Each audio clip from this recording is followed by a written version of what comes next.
Before we begin, make sure to hit that subscribe button and turn on notifications. You do not want to miss a single second of this journey. Watch until the very end, because the way this story finishes will change everything you thought you knew about love and justice. Her suitcase was thrown into a muddy puddle, bursting open to reveal cheap baby clothes she had bought in secret hope. Her mother-in-law stood on the porch, screaming that a dry tree has no place in a fruitful garden. As the rain soaked into her skin and her husband looked away in silence, a long, black limousine pulled up to the curb. The window rolled down, revealing a man with eyes like cold flint and a scar across his cheek. He didn't look at the screaming family. He looked only at her. "They threw away a diamond because they were looking for glass," he said, his voice a low growl. "Get in. I have a kingdom, and I need a queen who knows what it feels like to survive." Nia sat on the sidewalk as her husband locked the front door of their suburban home. They had been married for 7 years, and every month that passed without a positive pregnancy test felt like a nail in her coffin. His mother called her cursed, a broken woman who was stealing her son's legacy. She had nothing but the clothes on her back and a heart that felt like it had been shattered into a million pieces. The neighbors watched from behind their curtains, but nobody stepped out to help the woman they used to wave at every morning. The black car stayed idling at the curb, its engine humming like a sleeping beast. The man inside was Kenji, a name feared in the dark corners of the city, though Nia didn't know that yet. He stepped out of the car, his expensive suit worth more than her former husband's entire house. He didn't offer a hand at first. He just stood there, shielding her from the wind. He told her that he had been watching her for weeks, seeing the way she was treated, and seeing the strength she used to endure it. Nia was terrified, but she had nowhere else to go. She looked at her husband one last time, hoping for a sign of regret, but he just drew the blinds. She turned toward the stranger and took a leap of faith. The leather seats of the limousine were warm, and the smell of expensive sandalwood filled the air. Kenji didn't try to touch her or act creepy. He simply handed her a silk handkerchief and told his driver to go to the estate. The estate was a fortress of glass and stone hidden behind high iron gates. Nia had never seen such wealth, but it felt cold and lonely, much like her own life. Kenji explained that he lived in a world of wolves where everyone wanted something from him. He needed someone who knew the value of loyalty, someone who had lost everything and had no reason to betray him. He offered her a room, a new wardrobe, and a promise. No one would ever make her cry again. That first night, Nia couldn't sleep. She walked through the massive hallways, feeling like a ghost in a museum. She found Kenji in his study, looking at maps and security feeds. He didn't look like a monster. He looked tired. He told her about his childhood in Seoul, how he was discarded because he wasn't the right kind of son. They sat in silence for hours, two people broken by their families, finding a strange comfort in the quiet. By morning, the news of Nia's disappearance had spread through her old neighborhood. Her husband started calling her phone, his voice full of fake worry now that he realized people were judging him. Kenji took the phone from her hand and crushed it in his grip, without saying a word. He handed her a new, gold-plated device. He told her that her old life was dead, and he was the only one who would help her bury it. The first week was a blur of doctors and tailors. Kenji insisted she see the best specialists in the country, not because he wanted a child, but because he wanted her to be healthy. For the first time in her life, Nia wasn't being treated like a machine that was supposed to produce a baby. She was being treated like a human being. But in the shadows of the mansion, men with guns watched her every move, and she realized Kenji's protection came with a heavy price. The transition from a housewife to the companion of a crime boss was jarring. Kenji began taking Nia to high-stakes dinners where men spoke in hushed tones about shipping routes and territory. She wore diamonds that felt heavy on her neck, but she kept her head high. She noticed that when Kenji looked at her, his hard expression softened. He started teaching her how to read people, how to tell when a man was lying or when he was hiding a weapon. One afternoon, Nia's ex-husband, Marcus, showed up at the gate of the estate. He had found out where she was and thought he could demand she come home to sign some papers. He stood there yelling, thinking he still had power over her. Kenji didn't send his guards. He walked Nia to the gate himself. Marcus turned pale when he saw the men with rifles on the balcony. Nia didn't scream or cry. She simply told him that she finally understood what it felt like to be valued. As Marcus scrambled away, Kenji turned to Nia and asked if she wanted him gone for good. The coldness in his eyes was terrifying. Nia realized that Kenji wasn't just a businessman. He was a man who moved the world with violence. She told him no, that she didn't want blood on her hands. This was the first time she challenged him. Instead of getting angry, Kenji smiled. He liked that she had a spine. But Kenji's world was catching up to them. A rival family from overseas arrived, claiming that Kenji had gotten soft because of the American woman. They saw Nia as a weakness, a target they could use to bring the boss to his knees. Kenji doubled the security, but Nia felt the tension in the house. The staff stopped talking in the halls, and the sound of sharpening blades echoed from the basement. Nia decided she wouldn't be a victim again. She asked Kenji's right-hand man to teach her how to defend herself. She spent her days in the gym, learning how to strike and how to handle a small pistol. She didn't tell Kenji at first. She wanted to surprise him, to show him that she wasn't just a trophy he had picked up from the street. She was a partner. One night, an alarm went off. Dark figures scaled the walls of the estate. Kenji was in the middle of a meeting when the power cut out. Nia didn't hide under the bed. She grabbed the small gun she had hidden in her nightstand and moved toward the hallway. She saw a man in a mask entering Kenji's room. Without thinking, she fired. It wasn't a killing shot, but it stopped him. When the lights came back on, Kenji found her standing over the intruder. His men were cleaning up the rest of the mess, but he only had eyes for her. He walked over and took the gun from her shaking hands. He didn't scold her.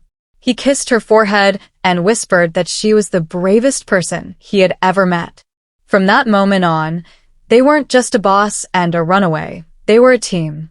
The luxury of the estate began to feel like a fortress under siege.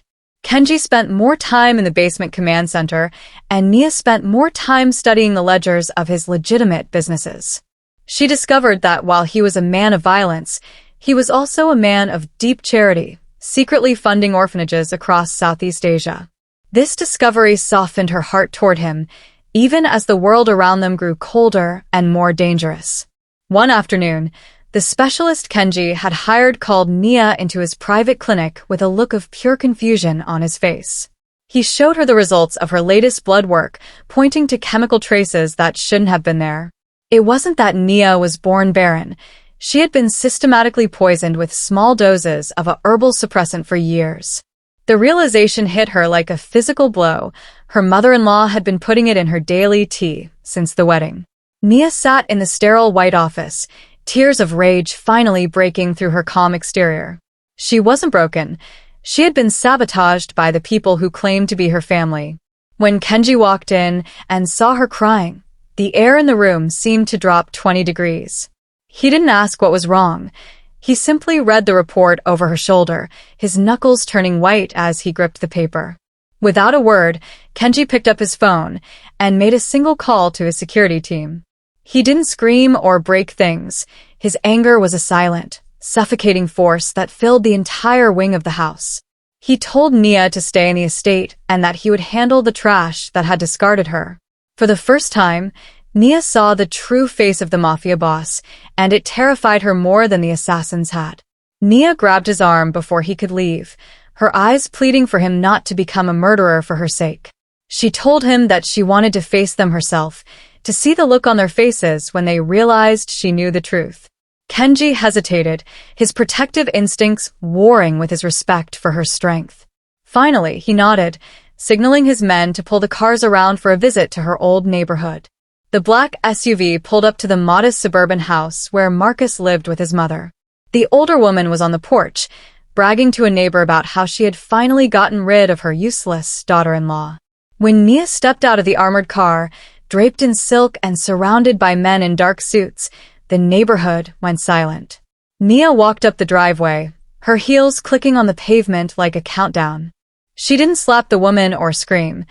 She simply handed her the medical report and told her that the police would be arriving shortly to investigate the poisoning. Marcus came to the door, looking small and pathetic in his stained t-shirt. Nia looked at him and realized she felt nothing. No love, no hate, just pity. As the police sirens began to wail in the distance, Nia turned her back on them forever and walked back to Kenji, who was waiting with the car door open. The fallout from confronting her past brought a temporary peace, but it also drew the attention of Kenji's oldest rival, a man named Sato. Sato believed that Kenji's obsession with a common woman made him a liability to their international trade agreements. He began cutting off Kenji's supply lines and bribing his lower-level soldiers to flip sides. The mansion felt less like a home and more like a bunker as the days grew shorter. Nia noticed that Kenji was skipping meals and barely sleeping, his eyes bloodshot from staring at logistics maps. She decided to use the skills she had learned from the ledgers to find the leak in his organization. She spent nights cross-referencing shipping manifests and found a pattern of missing crates that pointed directly to Kenji's most trusted captain. It was a betrayal that would break Kenji's heart, and Nia knew she had to be the one to tell him. When she presented the evidence, Kenji sat in his leather chair for a long time, staring at the wall. The captain was like a brother to him, someone who had bled with him in the streets of Seoul. He asked Nia if she was sure, and when she nodded, he closed his eyes in a moment of pure grief. He realized that Nia was the only person in the world who didn't want anything from him but his safety. That night, a meeting was called at a neutral warehouse by the docks. Kenji insisted on going alone to confront his captain, but Nia hid in the back of a secondary security van. She knew Sato wouldn't play fair and that a trap was being set. As the meeting began, she watched through a long-range scope as gunmen moved into position on the rafters above Kenji's head. Just as the captain pulled his weapon to finish Kenji, Nia triggered the warehouse's fire suppression system from her laptop in the van. The building was flooded with blinding foam and high-pressure water, creating total chaos. In the confusion, Kenji managed to take cover behind a steel crate. Nia's quick thinking had given his loyal guards the seconds they needed to breach the doors and neutralize the traitors. When the smoke cleared, Kenji found Nia waiting by the exit, her hands shaking but her eyes steady. He realized then that he couldn't keep her in a cage, no matter how golden it was. She wasn't just his queen, she was his partner in every sense of the word. He promised her that as soon as Sato was dealt with, they would leave this life behind and start something new, somewhere the sun always shone. However, Sato wasn't finished. He sent a message to the estate, a single black rose and a photo of Nia's mother, who lived 3 states away. The message was clear: if Kenji didn't surrender his territory, everyone Nia loved would pay the price. Nia realized that her past and her present were colliding in a way that could only end in one way. She looked at Kenji and told him it was time to stop running and finish this.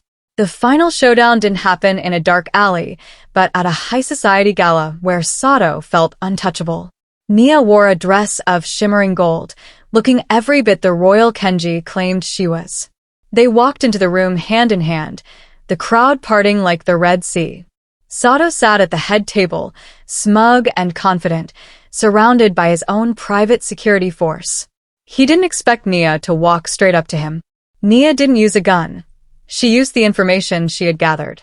She leaned in and whispered into Sato's ear that she had already sent his offshore bank records to the international authorities. She told him that his own men had been paid double to look the other way for just 5 minutes.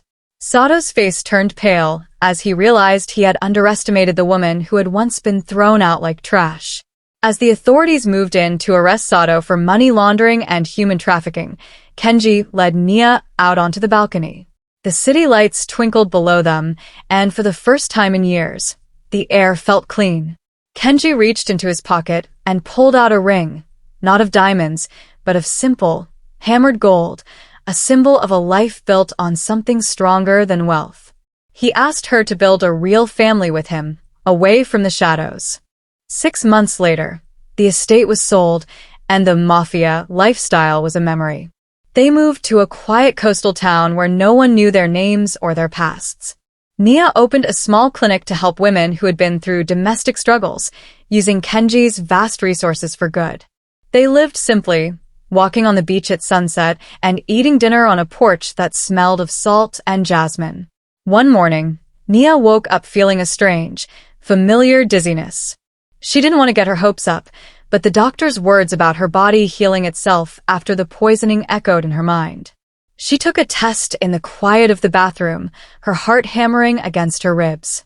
When the two pink lines appeared, she sank to the floor, laughing and crying all at once. Kenji found her there and didn't need to ask what the news was. He held her close, his eyes wet with tears for the first time.